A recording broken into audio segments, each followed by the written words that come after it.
all seriousness, thank y'all so much. ዓለም እብድ ነው ሲለው እሱ ግን በሚሊዮኖች የሚቆጠር ዶላር እያፈሰ ነበር። አሁን የምታዩት ወጣት ዝም ብሎ የሚጮህ ዩቲዩበር እንዳይመስላችሁ። እሱ ውርደትን ወደ ሀብት የቀየረ የዲጂታል ዘመን ህግጋትን የሰባበረና በ20 ዓመቱ ዓለምን በእግሩ ስር ያስገዛ የግርግር ንጉስ ነው። ዛሬ ከጩኸቱ በስተጀርባ ያለውን አይሾ ስፒድን እውነተኛ የብልህነት ሚስጥር እንፈትሻለን። ይህ ማለዳ ፖድካስት ነው። ሰብስክራይብ፣ ሼር በማድረግ ቤተሰብ ይሁኑ።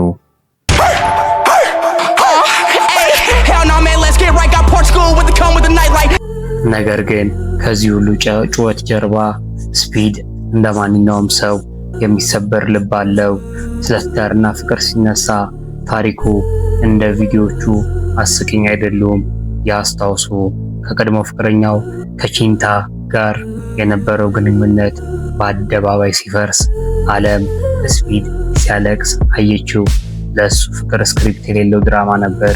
በቅርቡ ደግሞ ትዳር መቼ ተብሎ ሲጠየቅ የሰጠው መልስ የብዙዎቹን ልብ ነክቷል። እኔ አሁን ያገባሁት ስራዬን ነው፣ ሚስቴም ስትሪሚንግ ናት ብለዋል። ይህ ወጣት ለዝናው የከፈለው ዋጋ ችኝነትንም ጭምር እንደሆነ ያሳያል። ብዙዎች ስፒድ ሲሳሳድ ተዋረደ ብለው ይስቃሉ። እሱ ግን ይህንን ስህተት እንደ ማገዶ ይጠቀምበታል። የእሱ አስተሳሰብ አንድ ነው። ሰዎች ስላንተ ክፉም ቢሆን ደግ እስካወሩ ድረስ ውድቀት ማለት ስኬት ነው ይላል። ባለፈው ዓመት የዓመቱ ምርጥ ስትሪመር ኦፍ ዘ ይር ተብሎ ያንን ታላቅ ሽልማት በእጁ ሲያስገባ መድረኩ ላይ ያደረገው ንግግር ዓለምን አፋዘግቷል። በ15 ዓመቴ ጀምሮ ዛሬ 20 ዓመቴ ነው፣ አሁንም በውስጤ ብዙ ጉልበት አለ ሲል ያ ጩኸት፣ ያ ቆራጥነት፣ ያ እብደት ዳግም ወደ ታላቅነት እንደሚመራው ተናግሯል። ሮናልዶ ለሱ ተጫዋች ብቻ አይደለም፣ የከፈለው መስዋዕትነት የማይቻል ነገር እንደሌለ ለዓለም አስተምሯል። ዛሬ ስፒድ ተራ አድናቂ ብቻ አይደለም፣ ሮናልዶ ራሱ በስሙ የሚጠራው ብቸኛው የኢንተርኔት ኮከብ ነው። ስፒድና ወደ አፍሪካ ጉዞ። ወደ አፍሪካ ሲመጣ ደግሞ ነገሩ ተለወጠ። በናይጄሪያ መንገዶች ላይ ሲሮጥ የታየው ትርምስ ከሀገር መሪዎች በላይ ክብር ያገኘበት ነበር። ስፒድ ቋንቋ ሳይሆን ቫይቭ ነው። ስፒድ ደንበር የሌለው ዓለም አቀፍ ቋንቋ ነው። ይህ የስፒድ ንዝረት እስከ ቤታችን ደርሷል። ዛሬ በኢትዮጵያ ሶሻል ሚዲያ ላይ እንደ አይሾ ፈጠነ ያሉ ወጣቶች ስናይ የስፒድ ኢነርጂን እናያለን። አይሾ ፈጠነ የእሱን ስታይል ወደኛ ባህል አምጥቶታል።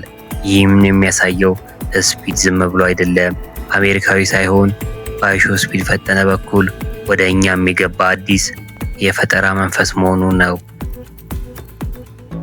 አሁን ደግሞ ወደ ታላቁ ሚስጥር እንምጣ። ይህ ልጅ እየጮኸ ምን ያተርፋል አይደለ ጥያቄያችሁ? ለምን ይጮሃል የምትሉ ጆሮአችሁን ክፈቱ።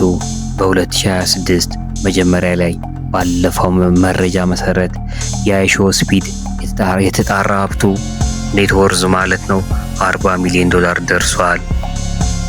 አዎ በ20 ዓመቱ የራሱን ግዛት ገንብቷል። እሱ ዝም ብሎ ብድ አይደለም፣ እሱ ስርዓቱን የቀየረ ኢንዱስትሪ ዲስትራፕትድ የቢዝነስ ሰው ነው። ታዲያ ስፒድ ማን ነው? የግርግር ፈጣሪ ወይንስ የዘመኑ ጂኒየስ?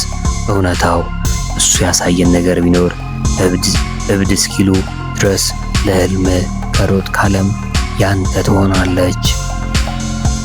አንተስ ለህልም እንደ ስፒድ ለመጮህ ዝግጁ ነህ?